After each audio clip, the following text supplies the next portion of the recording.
Universe, आप सभी का वेलकम है मेरे चैनल मैथ्स यूनिवर्स में। कल हमने एलिमिनेशन मेथड सीखा था। 3.3 एक्सरसाइज का हमने फर्स्ट क्वेश्चन करा था, उसके पार्ट्स करे थे, ठीक है, जिसमें हमने एलिमिनेशन मेथड की हेल्प से अपनी इक्वेशन सॉल्व करी थी। अब हम उसी एक्सरसाइज के 3.3 एक्सरसाइज के हम question number 2 word problem solve करेंगे with the help of elimination method. तो एलिमिनेशन मेथड आप सबको अच्छे से समझ में आ गया होगा, ठीक है। अब आप उसी को हेल्प करके हम वर्ड प्रॉब्लम को सॉल्व करेंगे। तो आ जाते हैं अपने क्वेश्चन नंबर 2 के फर्स्ट पार्ट पे। अब हमारा क्वेश्चन क्या कह रहा है, हमारा क्वेश्चन क्या कह रहा है, if we add 1 to the numerator and subtract 1 from the denominator.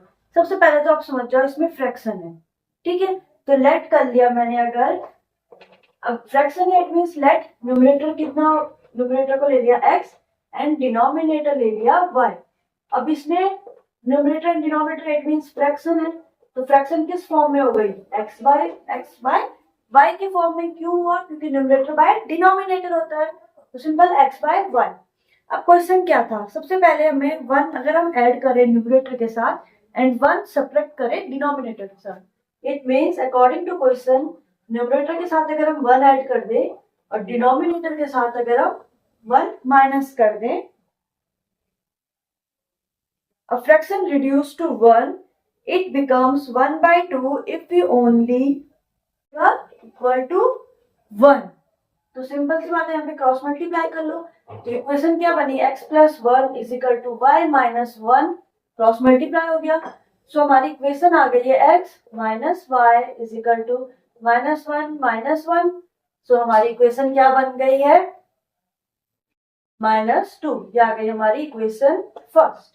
अब सेकंड इक्वेशन में आ जाओ। सेकंड इक्वेशन क्या थी, अगर हम 1 सिर्फ डिनोमिनेटर के साथ ऐड कर रहे हैं, इट मींस दूसरी इक्वेशन कैसे बनेगी, अगर x बाय वाई प्लस 1 है तो वो किसके इक्वल हो जा रही है, 1 बाय 2 के इक्वल, इट मींस 1 बाय 2। तो यहाँ से हमारे पास इक्वेशन क्या आएगी, दोनों क्रॉस मल्टीप्लाई होंगे, so 2x is equal to y plus 1। So equation आ गई है 2x minus y is equal to 1। ये आ गई हमारी इक्वेशन सेकेंड।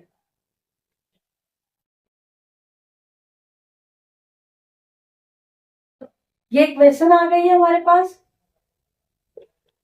ये दोनों हमारे पास आ गए इक्वेशन फर्स्ट एंड सेकेंड। अब इन्हें एलिमिनेशन मेथड से हम x और y की वैल्यू फाइंड आउट करेंगे। तो कैसे फाइंड आउट करेंगे, सो इक्वेशन क्या है, x minus y is equal to -2।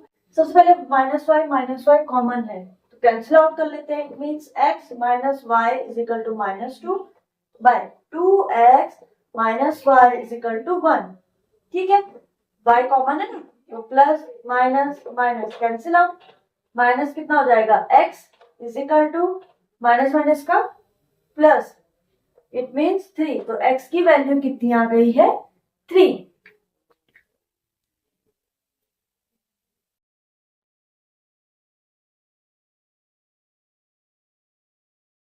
x की वैल्यू आ गई 3। अब सेम ऐसी x को कॉमन बना लेते हैं, तो इट मीन जो फर्स्ट इक्वेशन है उसको मल्टीप्लाई कर लो 2 के साथ। तो इक्वेशन क्या बनी, 2x minus 2y is equal to -4 and second equation थी 2x minus y is equal to 1। So equation minus plus minus cancel out, plus minus का माइनस कितना हो गया, y is equal to minus minus का plus 5। तो y की value आ गई 5, x की वैल्यू 3 एंड y की वैल्यू 5। तो जो हमारे पास फ्रैक्शन था वो किस फॉर्म में आ गया है, 3/5 की फॉर्म में। समझ में आ गया आपको।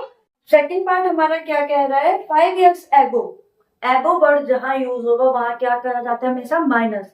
Means 5 years ago Noori was thrice as old as Sonu. जो नूरी थी वो थ्राइस ज्यादा थी सोनू से। 10 years later Noori will be twice as old as Sonu. तो how old are Noori and Sonu. तो लेट कर लो, नूरी की एज कितनी है x एंड सोनू की एज कितनी है y। अब फर्स्ट अकॉर्डिंग टू क्वेश्चन क्या था, 5 years ago, इट मीन्स जो नूरी की एज थी वो हो जाएगी x माइनस 5 एंड जो सोनू की एज थी वो क्या हो गई, y माइनस 5, ठीक है। तो अकॉर्डिंग क्वेश्चन क्या था, वो थ्राइस हो जाएगी वैल्यू। तो मीन्स अकॉर्डिंग टू क्वेश्चन क्या था, थ्राइस हो जाएगी ना। It means x minus 5 is equal to 3 का मल्टीप्लाई y माइनस 5 के साथ। थ्राइस मीन्स 3 से हम मल्टीप्लाई कराएंगे। तो इक्वेशन क्या बनेगी, x minus 5 is equal to 3y minus 15। पूरी इक्वेशन इधर ले आओ तो हमारे पास सिंपल इक्वेशन बन गई है x minus 3y is equal to plus 5 plus minus का माइनस 10 10। आ गई हमारी इक्वेशन फर्स्ट। समझ में आ गया। अब सेम ऐसे ही हमारे पास क्या बोला क्वेश्चन आगे कि 5 आफ्टर 10 ईयर्स, आफ्टर 10 जहां पर आफ्टर वर्ड लेटर वर्ड आया, लेटर है ना 10 ईयर्स लेटर, लेटर आएगा तो वहां पर क्या करा जाएगा प्लस। ये एज वाले क्वेश्चंस की ट्रिक है। अकॉर्डिंग टू क्वेश्चन क्या हो गया, 10 ईयर्स लेटर कितनी एज हो गई उनकी, ट्वाइस हुई एज। इट मीन्स अब 10 ईयर्स लेटर है तो नूरी की एज तो हो गई x प्लस 10, सोनू की एज कितनी हो गई y प्लस 10, और साथ में क्या हो गई ट्वाइस। तो ये क्या बनी equation, x plus 10 is equal to 2y plus 20। So equation बन गई है हमारी x minus 2y is equal to 30, sorry 10। Equation 2। अब इक्वेशन फर्स्ट और सेकंड में x कॉमन है तो x को एलिमिनेट कर लेते हैं। तो इक्वेशन आ गई x minus 3y is equal to minus 10 and second x minus 2y is equal to 10। So minus plus minus cancel out, plus minus का minus 2 minus y is equal to plus minus का plus 20। तो y की value आ गई 20। ठीक है, y means Sonu की as है 20 and then से y के टर्म को एलिमिनेट कर रहे हैं अगर हम तो किससे मल्टीप्लाई करेंगे, 2 जा एंड ये 6 बना दिया हमने। सो इक्वेशन आ गई है 2x minus 6y is equal to minus 20 and second equation 3x minus 6y is equal to 30। तो minus plus minus cancel out, minus x is equal to minus minus का प्लस, इट मीन्स 50। तो it means नूरी की as है 50 और सोनू की as थी 20।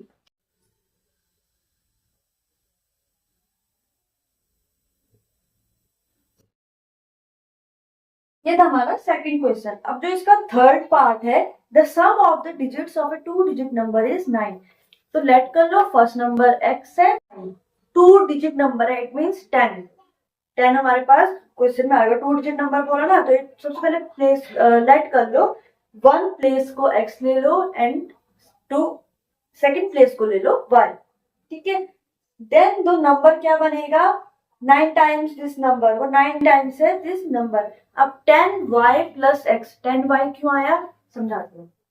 देखो third part हमारा कह रहा है क्वेश्चन कि 2 डिजिट नंबर है, तो 2 डिजिट नंबर कौन सा होता है, 10। सबसे स्मॉलेस्ट 2 डिजिट नंबर कौन सा है, 10।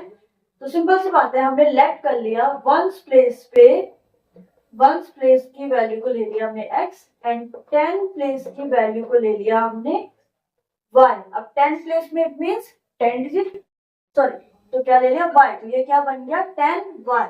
अब जो हमारे पास नंबर है अकॉर्डिंग टू फर्स्ट दोनों इक्वेशन का सम कितना है, it means x plus y is equal to हो गया 9। दोनों इक्वेशन तो हमने ये ली थी ना, ये तो हमारा कब है जब 10 प्लेस बोलेंगे हम।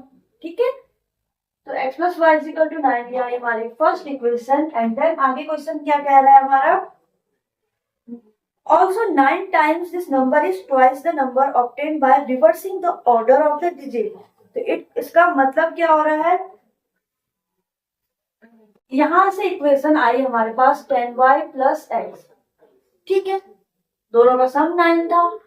ठीक है, या हमारे पास इसको रिवर्स कर दो, इट मींस रिवर्स कैसे होगा 10x प्लस 1, ये इसकी रिवर्सिंग वैल्यू। तो क्वेश्चन क्या कह रहा है, अकॉर्डिंग टू क्वेश्चन 9 के साथ multiply 9 times 10y plus x is equal to क्या है twice by 10x plus question को सॉल्व खुद करोगे, ठीक है। तो ये था आपका क्वेश्चन नंबर 2 का थर्ड पार्ट। अब आ जाओ अपने क्वेश्चन के fourth part. When she asked the cashier to give her 50 and 100 notes only, Meena got 25 notes to find out कि वो 50 के थे कि 100 के रिसीव करे। तो लेट कर लो 50 not x and 100 not y। Then हमारे पास इक्वेशन क्या है, 50x, 50 तो हमारे पास क्या थे 50 के चाहिए ना, तो 50x plus 100y is equal to 2000, जो टोटल अमाउंट थी इक्वेशन फर्स्ट, वहां से कॉमन लेके आप क्या है, मीना गई है विड्रॉ करने 2000 रुपीज। उसने कैसे से कहा कि मुझे 50 और 100 रुपीज के ही नोट चाहिए। कैसे ने उसे 25 नोट दिए, तो हमें फाइंड आउट करना है कि उसको 50 और 100 के कितने कितने नोट मिले। तो लेट कर लो 50 के नोट जो थे उसको x ले लो और 100 के ले लो y, ठीक है। तुम्हारे अब दोनों का सम हमारे पास 25 है क्योंकि 25 टोटल थे। तो फर्स्ट इक्वेशन आ गई x plus y is equal to 25। Second equation कैसे आएगी, 50 और 100 के नोट थे, सिंपल सी बात है 50x plus 100 y is equal to total amount कितनी थी 2000। ये आ गई इक्वेशन सेकंड। अब आप दोनों को सॉल्व करोगे एलिमिनेशन मेथड से। लास्ट इस एक्सरसाइज का हमारा लास्ट जो क्वेश्चन है fifth, a lending library has a fix charge. इसके फर्स्ट 3 डेज के फिक्स चार्ज है, एडिशनल चार्ज लगता है उसका ईच डे देयर आफ्टर, ठीक है, 3 दिन के बाद। तो लेट कर लो फिक्स चार्ज ले लो x और जो चार्ज आफ्टर 3 डेज उसका ले लो y, ठीक है। देख ले था ना एक दिन उसके बाद क्या लगा उसका चार्ज, तो मीन्स 4 दिन हो गए। तो x प्लस 4y, y था हमारा एक दिन आगे का चार्ज, तो x plus 4y is equal to 27 आपकी इक्वेशन फर्स्ट। और सेकेंड इक्वेशन जो सूसी थी उसने 5 डेज रखी थी, उसका क्या होगा था 21। अब 3 के बाद 2 दिन एक्स्ट्रा चार्ज पड़े ना, मीन्स 2 डेज, तो x plus 2y is equal to 21, ठीक है। तो दोनों इक्वेशन को आप फिर सॉल्व करोगे। तो आपकी एक्सरसाइज कंप्लीट हो गई है, कंप्लीट हो गया है pair of linear equation in 2 variables. तो आपको एक चैप्टर समझ में आ गया होगा। हमने इसमें graphical method, substitution and elimination method पढ़े, ठीक है, तीनों चीज हमने पढ़ी। अगर आपको कुछ भी समझ में आता है तो आप कमेंट कर सकते हैं, ठीक है। आज के लिए इस वीडियो में इतना ही है। अब मिलेंगे हम अपनी नेक्स्ट वीडियो में, तब तक आप वीडियो को लाइक शेयर एंड सब्सक्राइब जरूर करें। Thank you.